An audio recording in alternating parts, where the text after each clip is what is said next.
Fabrice a choisi de commencer par de la fiction.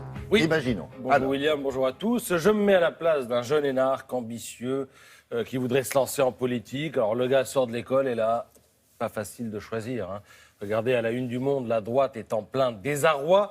À la une du Figaro, la gauche est menacée d'explosion. Et si, toujours dans le Figaro, vous prenez ce titre, hein, une présidentielle mortelle pour le PS, et vous remplacez PS par LR, les Républicains, objectivement, ça ne change pas grand-chose. Vous êtes tout aussi proche de la réalité. ah bon. Mais Oui. qui va bien alors dans tout ça? Bah, pas grand monde. Résumons justement, Fillon accuse l'Élysée d'avoir monté un cabinet noir pour le flinguer. Pour Libération, les griefs sont flous et sans fondement. Et pour le Parisien, eh bien, cela révèle une stratégie jusqu'au boutiste qui vaut aux candidats des Républicains quelques sarcasmes comme celui-ci. La défense de Fillon, c'est un peu comme si un cambrioleur se plaignait parce que les caméras de vidéosurveillance fonctionnaient le jour où il a commis son casse. C'est un parlementaire qui parle ainsi, un élu qui a pris ses distances avec la campagne de Fillon, dont le Monde croit pouvoir souligner qu'il ne peut plus compter que sur une poignée de fidèles qui goûtent peu les attaques contre la presse et contre l'institution judiciaire. Dans ma ville, il y a une usine Peugeot et je me vois mal défendre les costumes à 6 500 €, dit l'un.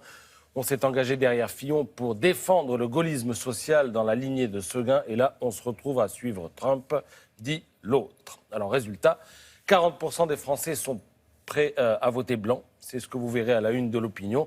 Alors après, on pourra toujours dire qu'on a la classe politique qu'on mérite. Si c'est le cas, eh bien, il y a tout à craindre du niveau moyen du français moyen. Car quand vous aurez lu la description que Cécile Cornudet fait de la classe politique dans Les Échos, eh bien, vous aurez compris. L'article parle de la politique comme d'un grand corps malade. Alors, pour bien des Français, le vrai malade, ce n'est pas le corps du pays, mais sa tête. La politique, malade de s'être éloignée d'eux, malade de fonctionner en vase clos et de ne pas s'appliquer à elle ce qu'elle professe aux autres. Et comme la période est propice au règlement de compte, eh bien, la tête est large. On y inclut les médias, les sondages, les corps intermédiaires, bref, tout le système. Et Cécile Cornudet note d'ailleurs qu'il y a cette année pléthore de candidats anti-système ou s'autoproclamant comme tels. Les 11 candidats, écrit-elle, ont compris que le premier argument électoral était de tourner le dos à la politique du passé. Voilà pour la page politique ce matin dans les journaux. Alors sinon, le bonheur du jour, eh bien, c'est France-Espagne. Au Stade de France, il va y avoir du sang.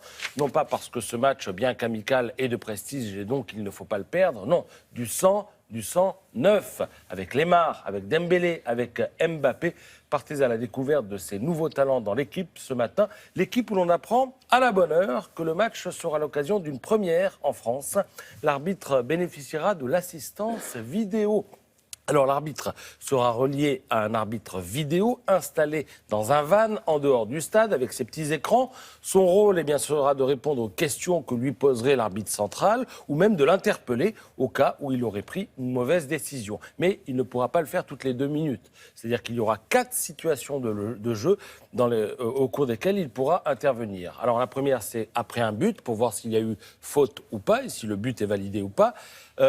Sur une action litigieuse qui peut provoquer un penalty, après un carton rouge, pour savoir si on a bien fait de mettre le carton rouge, et après un carton jaune, mais uniquement pour vérifier l'identité du joueur sanctionné. Voilà, vous lirez ça dans l'équipe ce matin.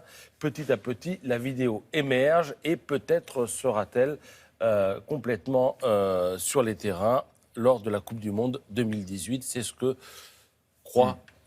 pouvoir imaginer ce matin l'équipe.